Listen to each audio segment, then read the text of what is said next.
Because if you're a crypto company, your biggest market in technology customers, you need to go to places where you can have customers. And if you go to a country that's got really light or no regulation, trying to export your business back into a regulated country becomes very difficult.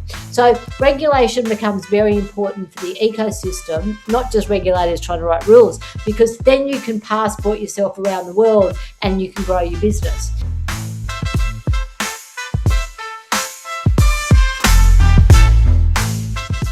Welcome to Long Story Short, where we explore how the world of money is changing through technology, markets, and new forms of capital. In this episode, we're joined by Loretta Joseph, a fintech and regulatory consultant with one of the deepest and most fascinating résumés in the blockchain sector. Loretta has advised governments, central banks, law enforcement agencies, and regulatory authorities around the world on digital assets and the future of financial markets. She has played an instrumental role in developing modern legal and regulatory frameworks for digital finance across the Commonwealth and beyond.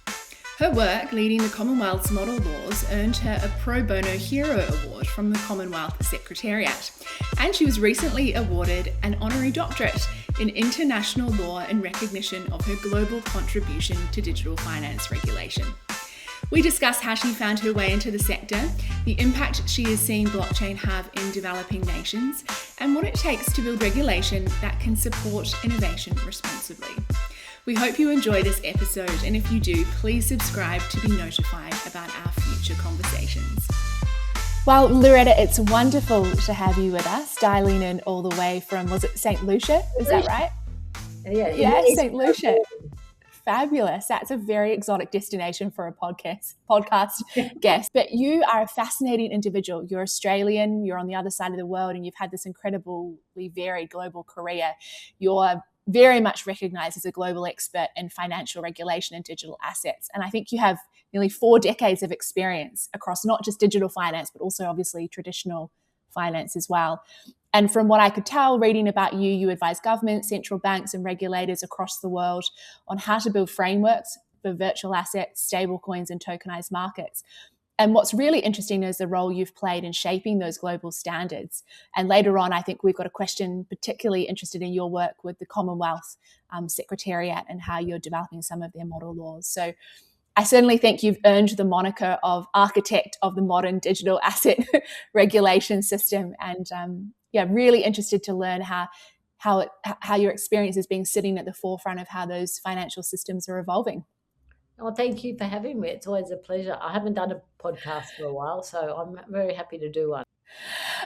Well, it'd be great to start with your background, because I know before you were in policy and regulation, you were a derivatives trader. What was it about that exposure to markets that made blockchain make so much sense to you when you did start to sort of dip your toes into that new field? Yeah, I started as a derivatives trader on a trading floor. Like, we used to use our hand signals. We didn't have telephones or computers or anything. So, I'm a Gen X. So I come from this bizarre generation where our parents had no technology and my kids have all sorts of technology. I do have one child. She's 22. I don't think she'd like me to call her a kid. But I've seen in traditional finances the problems that we've had and how markets work behind the scenes. Like, it's not all fancy about now these crypto bros. We're always finance bros.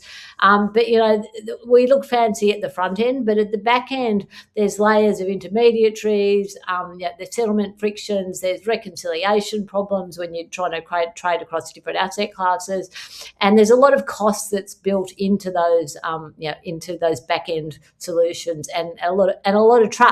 We trust people. We don't trust maths.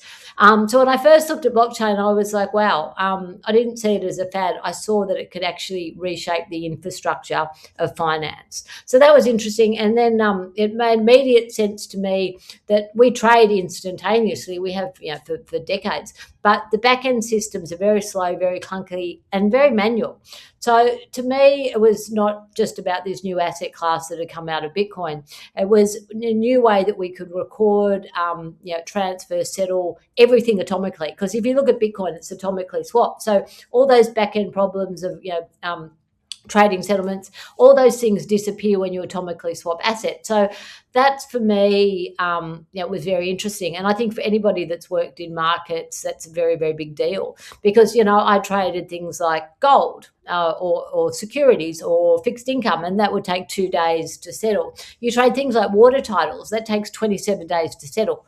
I still don't know why, but that still happens in 2026. So, if you understand that when you're in markets, that transparency, programmability, finality. So you could have positions back in even today if you were trading across crude oil markets today, because the markets are going crazy with what's going on in the world, and you may not have a position that the back office settled. So you might find out 4 days later, by which your profit and loss has gone all over the place, and by which stage you've probably lost your job. So when you trade markets, you understand that it's really important the ability to move value without relying on 6 or 7 disconnected systems and 7 or 8 different time zones globally, and they all trying to agree on the same thing. Blockchain does that instantaneously. So that was sort of why I got it when I read the Bitcoin paper that Satoshi put out. And then I looked at what Bitcoin was, and I was like, wow, this is internet money. This really changes everything, because this is now going to be the new layer of market architecture, internet. Because the internet, and I've told you, I spent a lot of time with Bob Kahn, who built the internet, and I probably know more than I need to know about how he built the internet. So he wrote the transmission control protocol and the internet protocol. But what the internet allowed us to do was transfer information to each other very, very quickly. But it's not secure.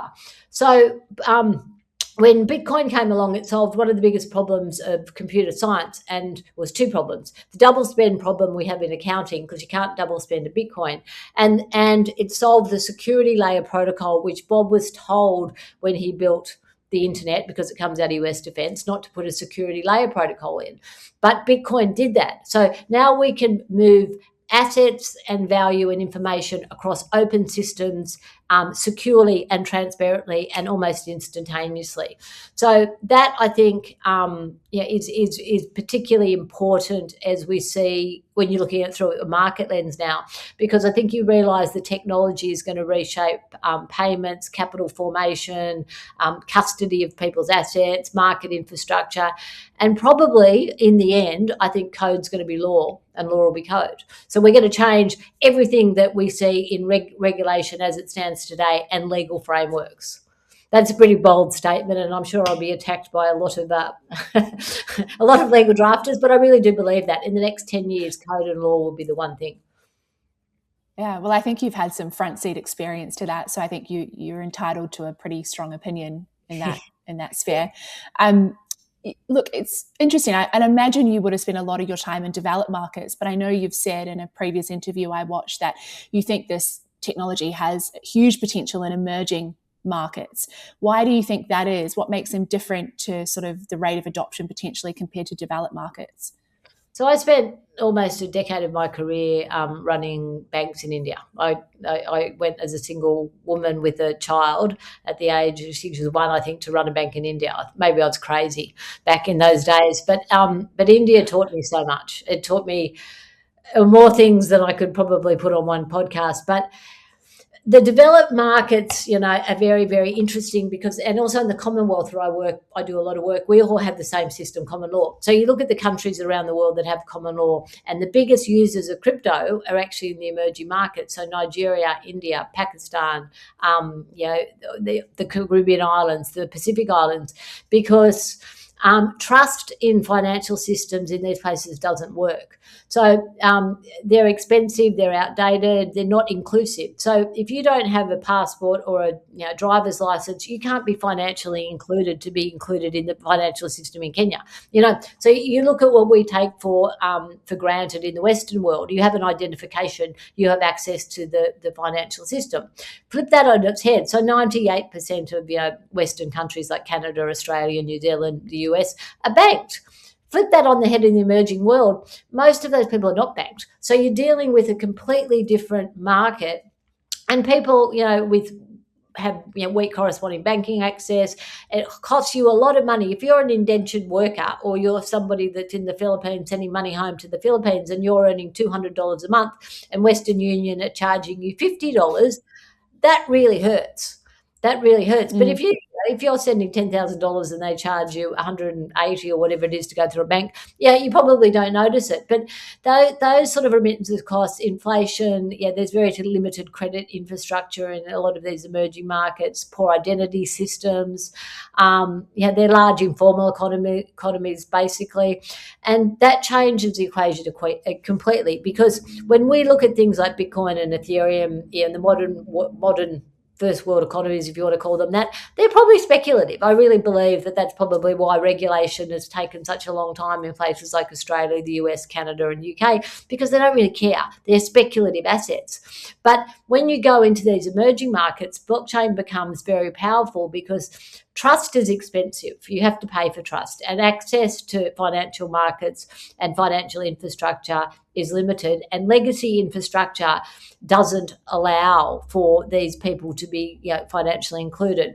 So I think, in the environments like that, digital assets, stable coins, tokenized value, they're not just a novelty. They're still seen as a novelty in the first world. I think that they're a very good practical tool for financial inclusion. I've seen that firsthand myself, for payments, for trade, and for market access. So I think, when you look at it like that, I've always said the emerging markets have got the most to gain, and they're not burdened by these legacy systems that we have in the Western world. And in many cases, they just leapfrog. I noticed that firsthand in India. Trying to get a gas account or a tax number in India was ridiculous, and you'd send 50,000 emails to people, because India didn't use in their governments for a very long period, about 20 years, desktops. So they went from desktops, so you'd send an email to someone in government and there'd be 9 people using one computer. So when mobile phones came in, India leapfrogged. So every man and his dog, including the Prime Minister of India, can get on a WhatsApp. So these markets leapfrog with technology, and they build then smarter, more interoperable systems from the outset. So and if you get the regulation right from the outset, you're a winner. And the biggest users of this technology in the world are the emerging markets. I wouldn't call them third world. People still do. I don't think they're third world at all. But you look at things like the M-Pesa, which came out of Kenya, because people did not have the ability to get to an ATM machine because it was 100 kilometres away, or a bank. So the telecom companies came up with this idea that they'd have mobile money. So mobile money in India, in Africa, and across South America has been around for a really long time. They still use checks, for God's sake, in the US. That's not particularly on the forefront of technology. So this is where this technology actually makes a difference. And if I can send to my grandmother in Gujarat in India, or my auntie in the Philippines from Canada or Australia, a Bitcoin or a stable coin on my wallet, and do it for a tenth or for almost nothing, and it comes instantaneously, that's a real big draw card.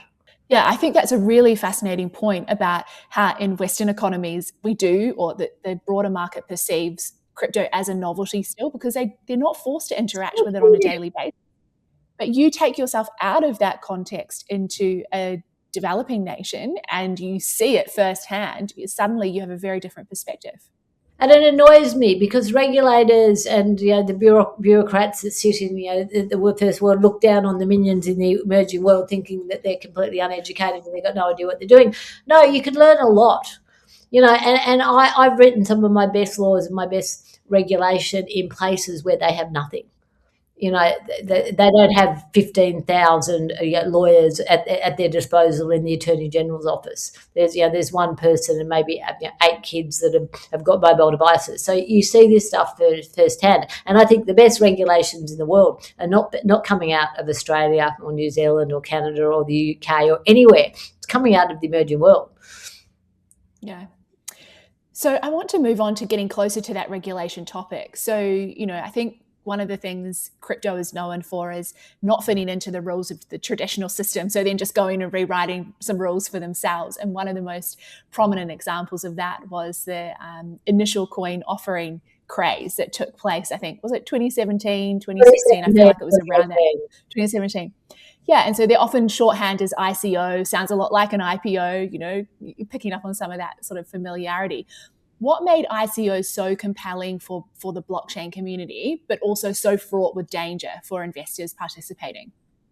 So ICOs were fundamentally changed the way that capital is formed, because the crypto world back in those days, the most of them, and I think back in the days, I mean, I've been in this ecosystem since 2012. There was 200 people. We all knew each other, from Vitalik Buterin to the guys, that were building Rootstock to the Bitcoin Maximums. There was only a few of us, so you could tell, because the community was the community, who was good and who was bad.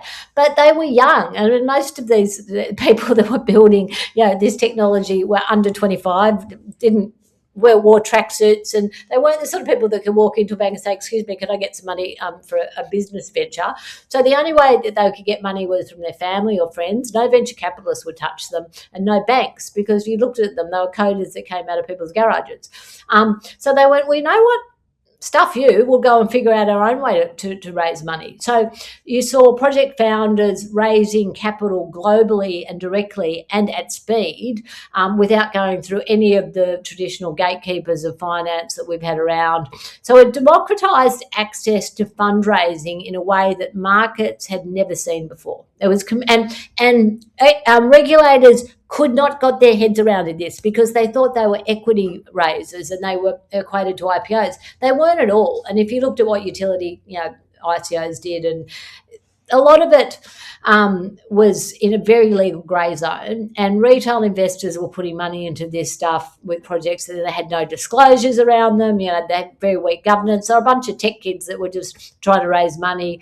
There was no audited information on what they were doing, no meaningful accountability, and there was nothing legal. There was no legal clarity about what you're actually buying. Well, what were you buying? Most of the time, you were just getting rights to participate in a network, and in many cases, it was brilliant technology, but it was often paired with really bad and terrible investor protections. So in other cases, there was no technology at all. It was just complete scams. You'd have a white paper, you'd have a website, marketing, off you'd go. Retail investors all over the world could give you crypto through a wallet, and it did another fundamental thing that changed markets, because if you invest in markets, or in equity markets, in the Western world or any sort of market, you have to hold that asset for a certain amount of time. But what ICOs did, so people could come in, buy a token and resell it in the secondary market instantaneously. So that liquidity we don't see in other markets. So that access to liquidity and secondary market access put this thing in steroids. So they were both a promise and a peril, I guess, and they had crypto involved. So they had a big problem around what crypto was actually doing, but they showed that capital formation could be reinvented with technology. But they also showed us when innovation outruns disclosures, governance, and accountability, consumers and people can lose their shirt and people get hurt. So there had to become a balance, and that was for me it was interesting, because I wasn't looking at an equity offering, and I seemed to be one of the only people that was a regulator that understood these things were not equity raises or IPOs. So I often find, because I'm not a lawyer, I'm an economist and I write law and I work for many regulators, and I wasn't a regulator, I look outside the box, because when regulators look at things, they look in a very, very narrow box. But when you look at something as an outsider, you can sometimes see things much clearer, and it gives you a much better perspective on how you regulate or what you're actually trying to regulate. So they're an interesting social experiment. I think you've seen a lot of stuff come in, and I helped write laws about that in 2018 in Bermuda, and I think we stopped a lot of the scams and the frauds, and that's a really good thing. But it was an interesting process to get there.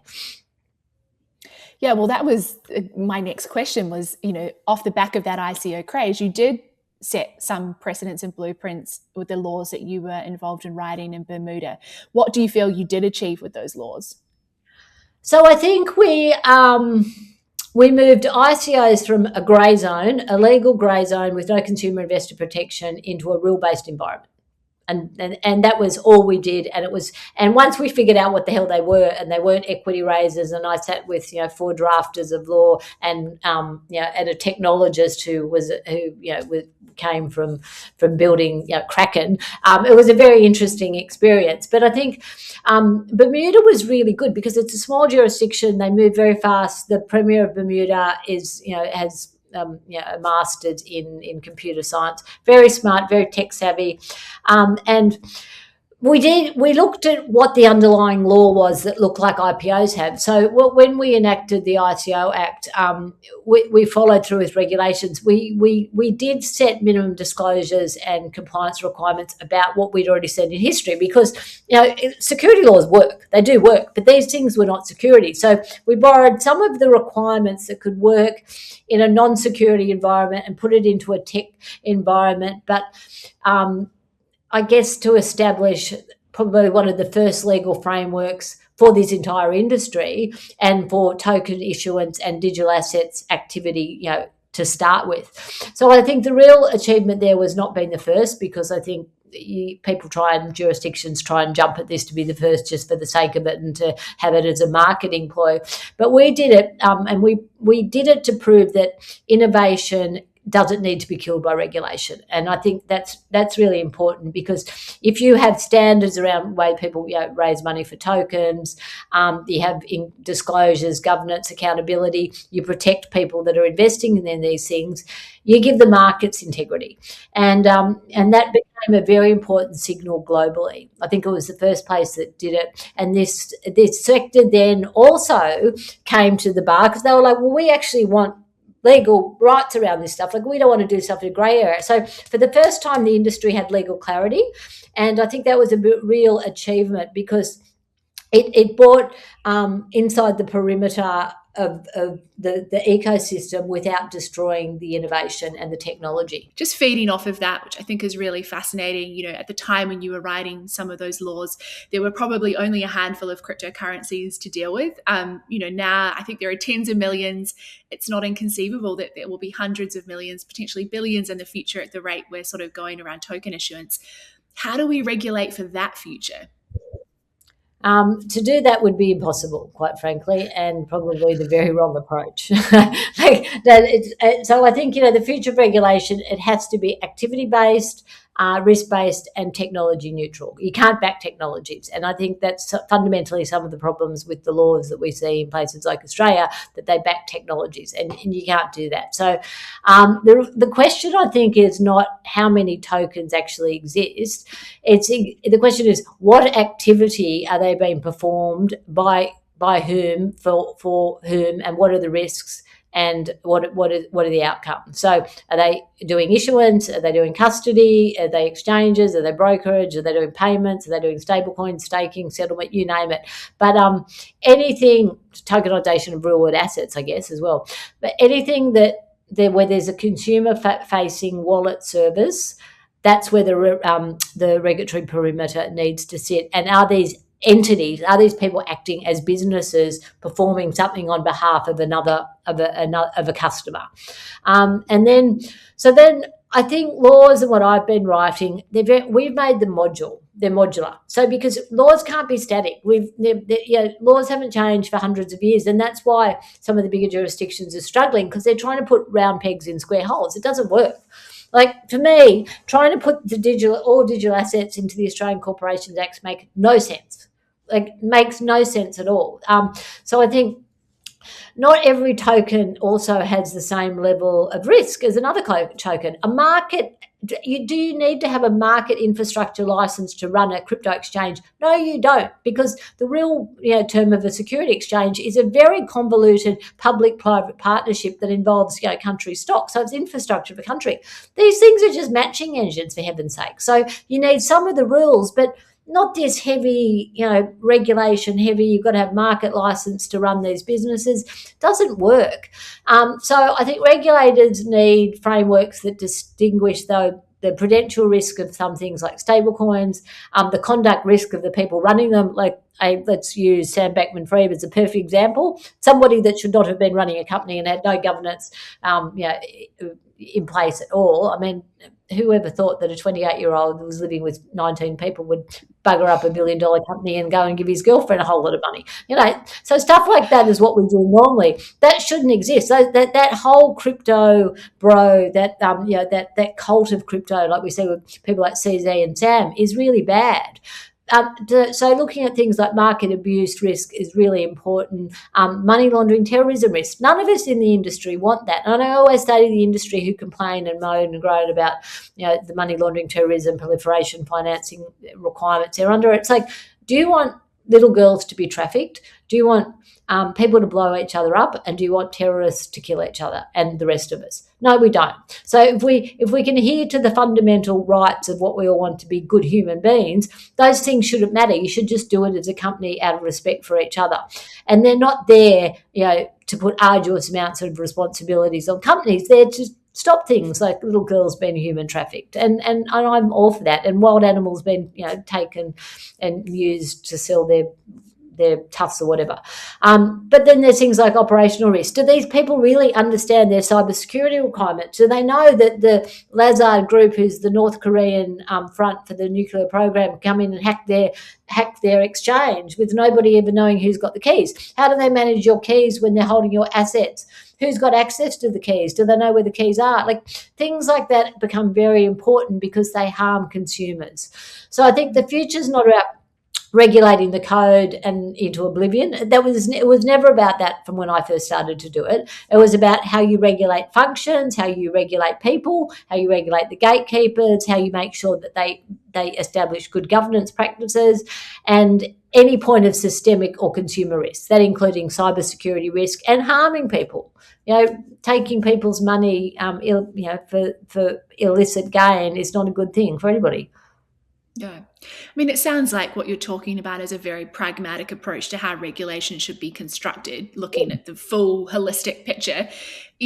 Has there been a risk in the past where regulation has been wielded by some of the incumbents to really stymie some of the development in the space? Is that something you've seen or continue to see?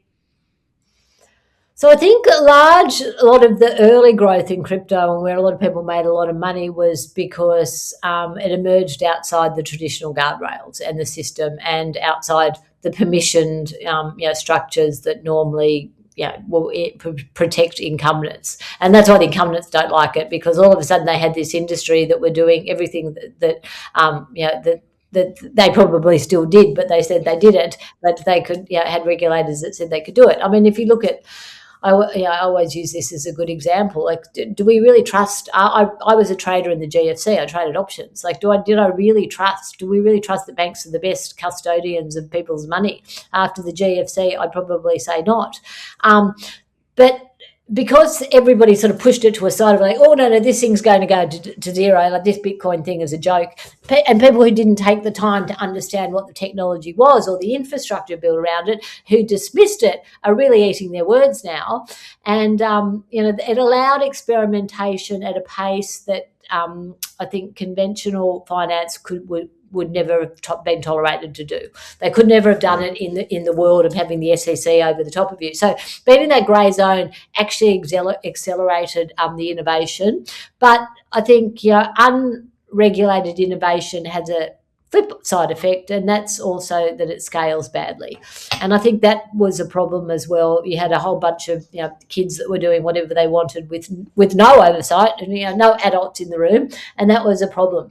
So I think crypto benefited from the freedom it had in the early phase, but it paid for that as regulators became more savvy, understanding what they're doing. And it suffered because there were no guardrails. Because if you're a crypto company, your biggest market in technology customers, you need to go to places where you can have customers. And if you go to a country that's got really light or no regulation, trying to export your business back into a regulated country becomes very difficult. So regulation becomes very important for the ecosystem, not just regulators trying to write rules, because then you can passport yourself around the world and you can grow your business. But, without guardrails, we saw what Sam Bankman-Fried did with FTX. I mean, the poor Bahamas, a jurisdiction got taken down, and that's something that I do in little islands. I can't have that happen to some of the islands I work in, because it would destroy the people and their livelihoods. And we've seen frauds, we've seen collapses, we've seen these massive governance failures. Maybe just use the FTX example as the best of all of this in one go. Conflicts of interest, market manipulation. What else did they do? They exposed consumers to risks that they probably didn't even understand they were doing. So while regulation may slow down where we are now with the experimentation phase, I think the lack of regulation also created so much damage, collateral damage. People were collateral damage. And I think crypto doesn't need permission to innovate. I think if it thinks it does, then it's wrong, because they're going to do it anyway. That's what I always say to regulators: try and ban this stuff and see what happens. The unintended consequences trying to ban Bitcoin in your country, you're going to have 120 million users tomorrow, like what happened in Nigeria. But it does need regulation to scale and to be taken as a legitimate asset class by the mums and dads of everywhere in the world. So real mainstream adoption comes as regulation matures. And it doesn't come out of lawlessness. And I think trust, legal certainty, and credible supervision are really important, because this is an ecosystem that will tell you that we trust maths. But the one thing that's flawed its entire existence is the fact that really nobody does trust it. So we might trust the mathematics behind the technology, but do we trust the people again? No, we probably don't. So that trust factor is something that you can build in with regulation. Yeah, I think your point about legitimacy, I mean, the whole point was spot on, but that point about legitimacy is so important, because I think to the average consumer, crypto really does have a huge reputation issue. Yeah. So moving to some of the regulations that are emerging in this space. So in the US, really feels like they're driving some of the sort of developments of late with the Genius Act and the Clarity Act. Can you just talk a little bit about what those mean for crypto more broadly to the average consumer? So what that impact will be on that consumer? So for the last 10 years, there's been something called Operation Choke Point, which the US banks lobbied very, very hard to kill crypto. And I find it quite funny that all modern technology comes out of US defense, and the one place that comes out and tries to destroy it. But it was like the genie was out of the bottle, and it was not going to happen. And so the US is actually, and I've been very happy about it, because for the last 10 years, I've written law in Commonwealth countries like in Africa and India, and normally we would never have got that opportunity, because the US or the European Union would have come in, but they've been very slow to the party.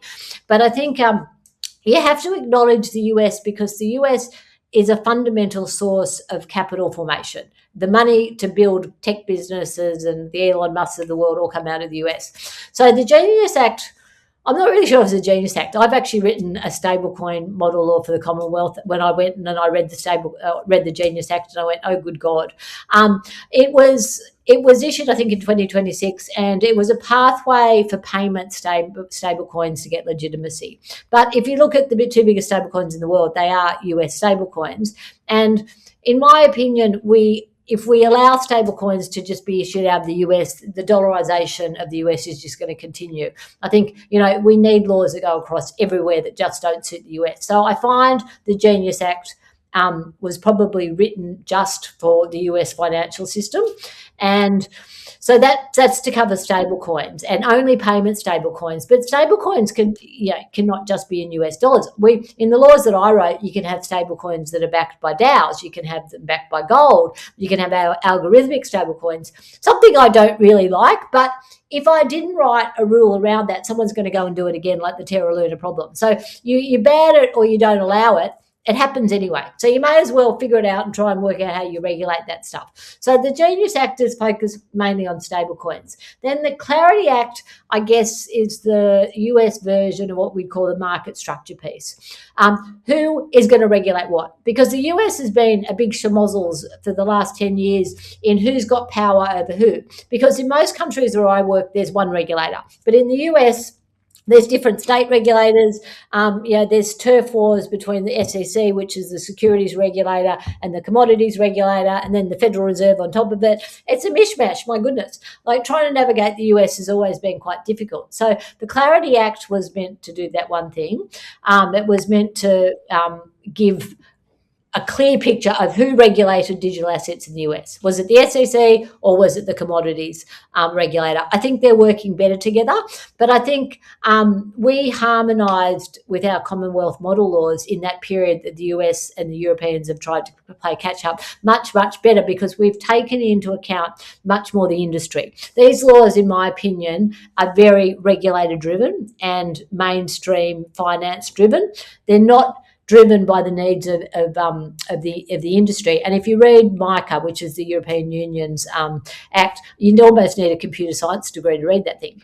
I don't know how you'd ever comply with it being an innovator. And many people are leaving the EU because they find it very hard to get a license under MICA, which looks great on paper. But the problem is, when regulators don't consult the industry and do it collaboratively, you get these very good, pieces of regulation that looks great in theory, but in practice, you can't comply with them. But I think over the next decade, now that we've got the European Union involved and they want to regulate everything, and the US is trying to deregulate everything, and we in the Commonwealth are somewhere in the middle, I think we've got a good balance. But I think, as money becomes more programmable and you have central bank digital currencies and private money, which is effectively stablecoins, they're going to have to coexist. I don't care what anybody tells me. It's not one or the other. They're both going to live in the same world. And I think there's going to be many more stable coins come in with different asset backings, which are going to become the new infrastructure, because they're the digital transactional layer of the internet. I think all the banks have forgotten that. Like, if I do a transaction in Web3, I'm not going to go and pay with my US dollars that are sitting in my Citibank account. So stable coins have now become the transactional layer of Web3, and that's fundamentally incredibly revolutionary, I think. And I think so the future of payments has changed because of stable coins. But I think, interestingly, on the other side, tokenized assets and the way that we can tokenize any asset class is going to be the way that capital markets go. So market infrastructure law, whether it determines if things are still going to be fragmented or they're going to be chaotic, is going to be very important what the US does, because that will still set the tone for the world.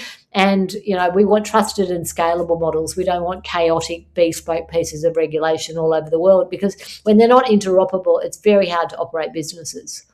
Mm. But just as important as the US is, I guess, the Commonwealth, right? Because it is a really unique collection of countries brought together through this kind of trade framework, obviously initially out of the original Commonwealth. And you've done a lot of work there. And it sounds like some of the regulations you've been working on with the Commonwealth are potentially even front-running some of the work happening in the US. Would that be true? Absolutely. I mean, you look, there's 2.8 billion people that sit in the Commonwealth with exactly the same British common law systems across all of them, whether they be Nigeria, India, Australia, Canada. That is a lot of countries, 58 countries, I think, in total. And my vision for the Commonwealth was always very clear. I was just very lucky that I met the Commonwealth Secretariat, who is as crazy and mad as I am, and let me go and write laws, which I don't think normal people would have let me do under the circumstances. But I had a very clear vision with that, and that was that future regulations have to be globally informed and implemented and interoperable. And unless you have interoperability across different law systems, none of this was going to work. So for me, it was the perfect platform. And I understand common law. I come from a common law country, although I'm not a lawyer. I work with great drafters, so they don't have the technical knowledge, and I don't have a lot of the technical knowledge. So I sort of sit as a translator between the guys that built some of these protocols and the drafters of law, and try and sort of communicate, because to be quite frank, most of the people I know that come out of the blockchain ecosystem are on the spectrum and they're autistic, and trying to them to explain to a drafter of law what the hell they're trying to talk about is become almost impossible. So I've become the great interpreter between the two worlds. But I think through the Commonwealth ecosystem, we've avoided two mistakes, and that was we could do nothing like some countries have, the US, Australia, I think even still they don't have a law put in place, or you could fall behind. You could risk falling behind. And I think copy and pasting legislation from large economies doesn't fit smaller states. It's got, it doesn't work. So our Commonwealth, we first did the Commonwealth model law in 2022 on virtual assets, and that was established so we could give all members, regardless of how big you were, whether you're Australia, the UK, Nigeria, India, you could all have the same practical legislative framework for licensing, supervising these entities, consumer protection of people, and legal clarity in this space, and tailor it to your jurisdiction, but have a framework. And that's what a model is. It's not dictating that you have to use the model. If you don't want it, you don't need it. But most of these countries, they don't have the drafting capacity, they don't have the technology capacity, and they don't have people in their attorney general's chambers that understand how they can do that. So model laws, I think, are really practical toolkits to give countries guidance on to capacity build with each other, to build credible frameworks so they can attract talent, they can attract the innovation that we see, and they don't need to reinvent the wheel. You do it once in 58 countries with the same law, bingo, it's done. So that's been quite an interesting journey. And the model law on stablecoins, which I said we wrote after we saw the Genius Act, got passed as a model in February this year at the Commonwealth Law Ministers meeting. And I'm very proud of that, because all of us that were in these WhatsApp groups that I had to make these laws were attorney generals. I've had central bank governors, I've had heads of the BIS, I've had ex-regulators, I've had the ex-head of the FATF, I've had the technologists, the cybersecurity guys, the crypto, the Bitcoin maximalists, all of us in a group. And we've written probably the best laws in the world, because we all just go into a group and just throw it out there to each other. And that's been really, really, really satisfying, because you have to include everybody. When we're writing laws about things that are new and innovation, if you don't have everybody at the table, you're going to have a really bad law. So that it's been fun. And now we're all writing the one on real world tokenization, which is probably the hardest one that we've all had to grapple with, because it intersects with so many different laws, because these asset classes exist. With virtual assets, it was easy because it was a new asset class that was born out of the internet. But now we've got different laws. But the cracker of that, I think, is that we've got I have a great ability to coerce people to do things that they would not normally do. So I've somehow or other convinced some of the biz protocol developers, people like the guys that built Ethereum, who created the protocol, to work with us on telling me what the tokenization looks like and how we can figure laws around the tokenization piece, because that's the tricky bit. And if it was easy, we would have been doing it 10 years ago. But to be honest, I don't think the technology was ready 10 years ago. And I don't think anybody has cracked the holy grail of tokenization of real world assets as yet. Everybody will tell you they have, but you show me one project and I will be very, very happy. So I think it's that's, to me, this is the holy grail. If we get this and we get it right, and already I think the law is at 120 pages. Oh my God. But if we crack this one, I'm done. I'm retiring from the duty of writing model laws, because I think I've done enough for the world. I think that's a fair call. We've all done this for free, and I think that's an interesting comment, is that all of us have done all these laws pro bono. Do you think that's because it's intellectually interesting for this group of people, or do you think they just recognize someone has to do it and how important it will be, and in the vacuum of not having it done, they feel like they need to step into the breach? Yeah, I think it's a bit of both. But I think we all see what's happened when people who are so-called experts come in and write so-called regulations and laws as experts, and they're not. And trying to fix the messes of countries that can't afford to pay ridiculous, insane amounts of money for these people that that say that they could do this, and then the country fall over, or they be in breach of the Financial Action Task Force money laundering terrorism requirements on virtual assets. It was not fair, and it's so all of us as a collective, maybe that's what the Commonwealth is really good, because we're all in this together. And whether we're big, small, we all came from different jurisdictions. I mean, some of these times, I remember we had the Attorney General from Mauritius. He was in the middle of a flood. He was changing his tyre and he was reading us the last piece of the draft. So, I mean, how we managed to do this stuff across every time zone in the world, with people up at 2 a.m. and the dedication of these people and these central bank governors willing to actually listen, or to finance ministers or to technologists, and throwing them all into one group and just making them go for it, has been probably one of the most rewarding and challenging experiences of my life. But out of that, I think, has come the best frameworks that we could have delivered to the world in the last 5 years. And do you think it now positions the Commonwealth very strongly to take advantage of the new era of financialization because of this? Absolutely, because no longer do they need to. They no longer do they have to be carried by example of the bigger jurisdictions. And don't forget, some of these countries are big. You look at the size of India, look at the size of Nigeria. The Caribbean islands as a collective, the Pacific Islands as a collective. They're big populations, but what are they going to do? They can't go and build cars. So the smaller the jurisdictions and some of the bigger ones, they see this not just as an opportunity to regulate and stop illicit financing in the bad place, but to actually attract innovation and people that want to build stuff that actually does good for the world. Because sensible regulation should allow innovation. It shouldn't kill it.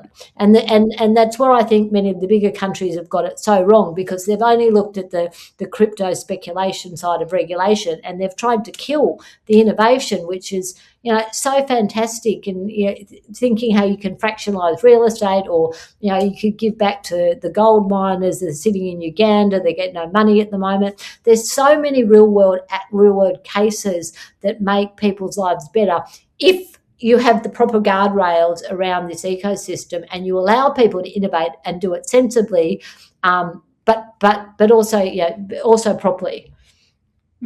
It's pretty interesting from my perspective as a builder in the ecosystem, and I think you spend a lot of time thinking about which markets you want to operate in, and where is there friendly, or at least helpful regulation to enable you to build a prosperous business where you're not going to get blindsided in a month. Because you want legal clarity, and you don't want with the threat of you going to jail tomorrow because they might change the rules on you.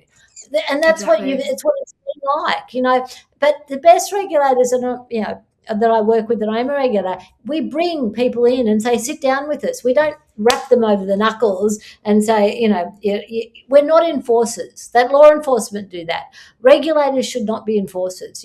We have to learn as well, because I can give you 100% advice to every regulator that's sitting in a securities regulator globally. They don't have any of the knowledge or the know-how of what staking or chain hopping or things in the ecosystem look like, that they need to understand, but they don't, because they don't have the depth of knowledge, nor do they have the time, and most of them really couldn't be bothered.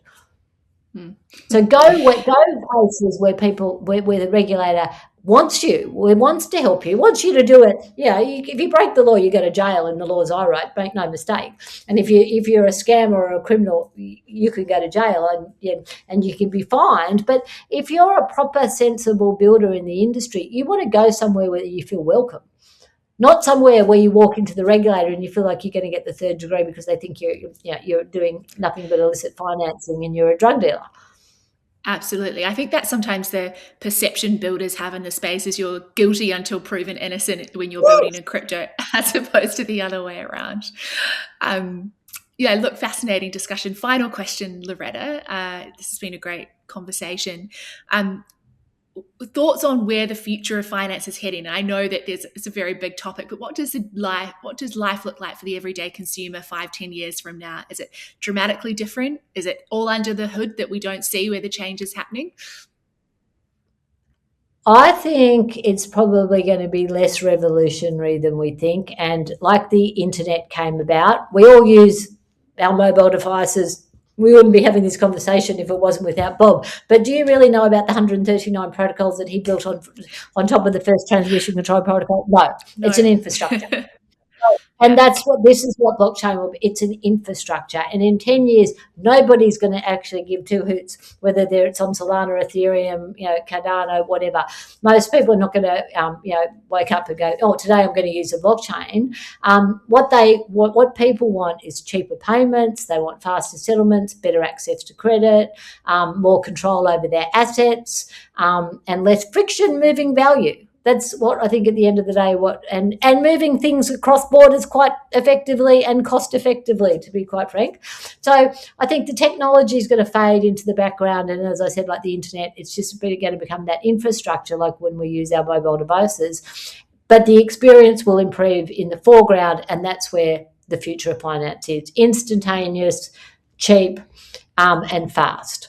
So I think, over the next decade too, consumers are going to live in a world where fiat, stable coins, tokenized assets, digital identity systems, all coexist. Somebody will probably build a central bank digital currency. If it's up to Christine Lagarde in the EU, she can go and have a CBDCs, and maybe someone will use it. Good luck to her. But they're not going to take out each other. Everything is going to have to coexist. Stable coins will coexist with fiat currency and central bank issued money. Make no mistake. And if a central bank thinks that that's not going to happen, well, you need to retire. But I think, things like payroll, remittance, savings, investments, loyalty, collateral, all the things that banks or financial institutions do, we can do ourselves in DeFi, in peer-to-peer transactions. I think that's going to be really important. People won't look at something replacing something. So for my personal opinion, I think the future of money is not one thing replacing something else. It's an ecosystem where everything is going to have to live side by side and coexist, whether I said it be private money or public money, digitally connected, regulated with greater precision. Regulators will talk to each other. It'll be interoperable globally. If you want to set up a business in St. Lucia, or you want to set it up in the Cayman Islands or maybe in Nigeria, it'll be the same systems, and it'll all be embedded into our daily lives, just like our mobile devices are. So I think the point is that financial revolutions are the ones that the consumers barely noticed. No, but everyone missed like the last big revolution we had when we got wheels and cars and things. And so it's a slow progression, but people will use things that work. So I think, crypto itself didn't need permission to innovate, just went and did it, but it does need regulation to scale. And I think once that happens, the future of money is all going to be intertwined into everything. Crypto and fiat currency are not going to be two conflicting propositions to the world. Look, I think that's a great blueprint. I think you're spot on. We don't really notice sometimes the revolution happening because at the end of the day, it's sort of obscured from us, but it still happens. I mean, 15 years ago, we wouldn't have thought the internet was so pervasive in our life. And now it's in our life, and we still have bricks and mortar shops and we still do physical things, but the internet has just sort of bled into so much of what we do. So I sort of feel like that's a similar thing that will happen here. Yeah, it will become, blockchain will be just the infrastructure of the digital financial future, just as the internet was the infrastructure for the way that we communicate. Thank you so much, Loretta. It's been wonderful chatting to you, and thank you for everything that you've done in this space to really push forward. It sounds like a lot of it has been done through sort of sweat equity into population building. If I could tell you how much I did for free just because I care, my daughter gets very angry with me. But, I think we're all in this together. I see it from both sides. I come from a very traditional finance. I've run banks, for God's sake, and I know the perils, and I know where the weaknesses are in the banking system. So maybe that's why all the traditional bankers are quite scared of me. But I understand regulators, and I fear no one. So, it's like, if you're going to tell me why and how you're going to regulate and why. And is that really, if you don't understand something, don't bury your head in the sand either. Go and learn it. Yeah. Well, that's a great note to finish on. Thank you so much, Loretta. It's been wonderful chat.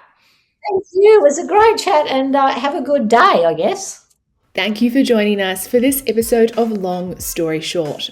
If you'd like to connect with Loretta, reach out via LinkedIn or catch her on stage at the Blockchain Africa Conference in South Africa in October. Take care, and we'll see you next time.